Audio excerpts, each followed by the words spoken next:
Oh yeah, man. Y'all know about that right there. I don't care what kind of music you like. That song right there, that was hot. That was like the disco thing, man. And this girl right here, man, Janice-Marie Johnson and Hazel Payne, man, them some pretty girls, man. I can tell you what, great musicians, but them some pretty girls.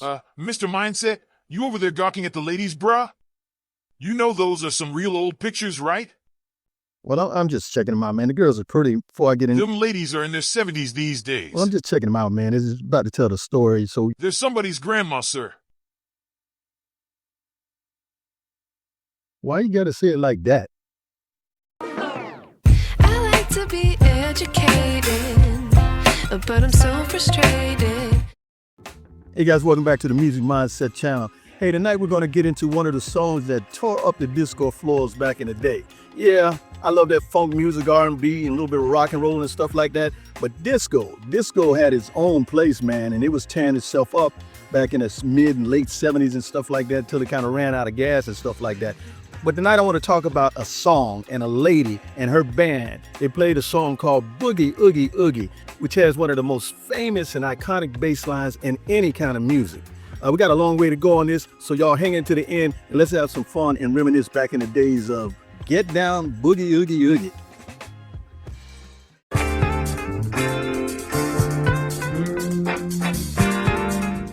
Before the world ever danced to Boogie Oogie Oogie, before any awards, before the record sales, there was a beautiful and smart woman with something to prove, and a band nobody took seriously, not even the record labels.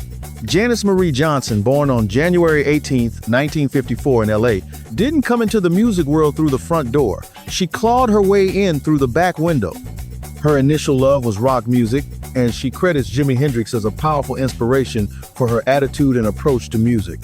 She wasn't supposed to be a bassist. She only picked the instrument because playing percussion tore her hands to pieces. The bass didn't hurt as much, so she went to a pawn shop and was lucky enough to spot one for cheap. I mean like a whopping $20. You already know the condition, but she bought it and then started teaching herself with the help of her friend Perry. What she didn't realize was that she was training to become the master of the most recognizable bass line of the entire disco era. Now, before Taste of Honey existed, there had been a vocal group with the same name that fell apart. When everyone else quit, Janice-Marie and keyboardist Perry Kibble were the only ones still standing. And most nights they were performing at talent shows like they were chasing a dream that didn't want to be caught. They needed one more voice, one more presence, one more spark. That spark was guitarist and vocalist Hazel Payne, born October of 1954. Think about it. They now had two extremely beautiful black women in the early 1970s fronting a band and playing their own instruments? That wasn't just rare, it was almost a joke in the industry back then. Promoters would look at them like they were a gimmick. Crowds would stare at them instead of dancing, assuming the men backstage must have recorded the music for them. But the people had no idea that these two women could play circles around half the bands on the radio. Those people would find out, and soon. The turning point, the moment the universe cracked open, it happened on an ordinary gig at Norton Air Force Base in San Bernardino on an evening in 1978. The band had spent days learning every top 40 hit so they could be played in the show. They even bought new stuff they couldn't afford and actually handmade their outfits, all to look and sound their best. These girls were now ready to walk out on stage and prove themselves. So it was time.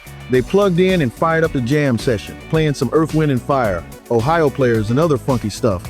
Basically all of the hottest songs at the time. But after 3 or more songs, Janice noticed that the crowd was just either sitting down talking or just standing around staring at them like they stole something. I mean, we're jamming and no one is dancing. Being the sister that I am, I got a little attitude. My neck started to move and put my hand on my hip and said, look, if you're thinking you're too cool to boogie, we've got news for you. Everyone here tonight must boogie, and you're no exception to the rule. So get on up on the floor, because we're going to boogie, oogie, oogie till you just can't boogie no more. Oh boy, all that prep and no response? This kind of brought the hood out of Janice-Marie, not in anger, but in attitude towards the seemingly lack of respect for all of their preparation. Somehow, she must have scared the crap out of them, because before they could start the next song, people were easing to the dance floor feeling shame. The rest of the night went a lot better. Now the crowd was letting loose. But the biggest thing to come out of that night came a possible hook for a new song. Yeah, later that night, Janice was back at their cheap hotel room sitting and replaying the audio one of her people had recorded of the show. She heard her ranting part come up and said to herself, "Hey, I think I just came up with some new lyrics." She grabbed her bass out of the case and started slapping. Now, she already had this groove that she would use to warm up with before a show, so she started playing that and at the same time tried to find a way to work in the words from her rant at the Air Force Base. Eureka. She immediately called Perry and told him, "I think I've got a song, bro." And then the band ran to the studio and laid it all down. So now it was all finished and ready to be released as Boogie Oogie Oogie, the lead single from their self-titled debut album in mid-1978.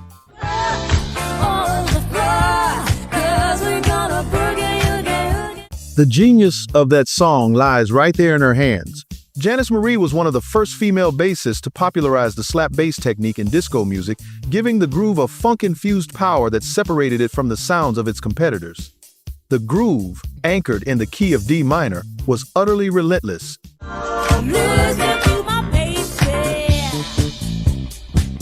Boogie Oogie Oogie was a phenomenal commercial and cultural success, defining much of the disco era. It would be everywhere. On the Billboard Hot 100, it reached #1 and held the top spot for 3 weeks that year, and also #1 for the Hot Soul singles. And the song sold over 2 million copies, becoming the first certified platinum single in the history of Capitol Records. Man, this thing was hot, one of the most recognizable anthems of the disco era. Put it on and watch the people get up. These ladies would now go from tiny clubs and juke joints to 22,000-seat arenas overnight. The fame showered them like queens. Yep, out of the Chitlin Circuit and now opening for the Commodores, LTD, and Confunction. Raw, no training, no media coaching, no stylist teams, nothing but talent and a little bit of nervousness. But now even possible nominations for a Grammy were whispered, yes sir, because of the groove and the popularity, the votes would come pouring in. And the ultimate triumph arrived in 1979. They'd been nominated and were also asked to perform on the Grammys show. But in their minds, they were just there to sing and had no expectation but to lose. Heck, they were new and up against the Cars, Elvis Costello, Chris Rea, Toto.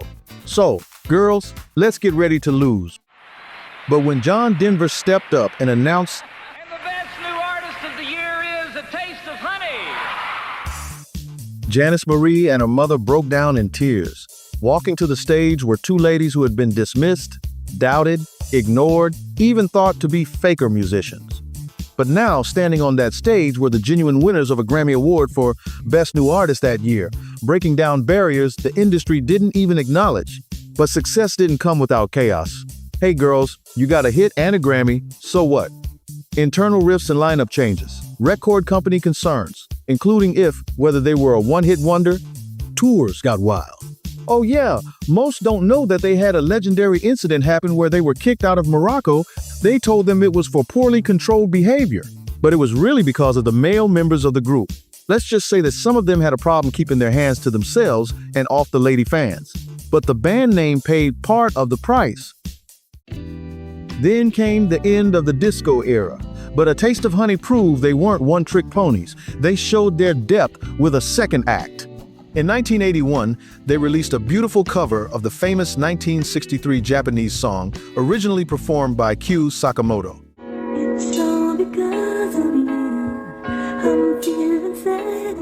It was another massive hit, proving the women could shift seamlessly between genres. Man, I love that song. The talent the industry never fully credited. The pressure cooker led to co-founder Perry Kibble passing away far too soon in 1999 from heart failure. The original band's main run was roughly 1972 to 1983. After the band's decline, Janice-Marie put out a solo album, One Taste of Honey, to fulfill contractual obligations. In 2004, Janice-Marie Johnson and Hazel Payne reunited to perform on a couple of PBS specials. You sing, get on up. Over the years, Janice-Marie continued using the band name or a variation, while Hazel Payne shifted into stage acting and theater after leaving the band. As of 2025, Payne is a member of the 3 Degrees. Yep. People saw the album cover with two gorgeous women staring back with poise and glam, but they never saw the grind behind those eyes. The $20 pawn shop dream, the band that learned to fight for respect every night. Two women who became Grammy winners in a world that didn't want women playing instruments at all. Yeah, that story brings back a lot of memories, man, I tell you. Taste of Honey, Boogie Oogie Oogie, back in 1978. Hey, I was still a kid, getting ready to go to high school and stuff like that. And all I know is I kind of got tired of that song, man. They played that song to death. Even when I hear it now, it's not that it's not a great song, but oh my goodness, they overplayed that song right there. Hey, I hope you guys appreciate that and come back next time on the Music Mindset channel where we're going to get into some other stuff. Check out what we're going to do when you check back.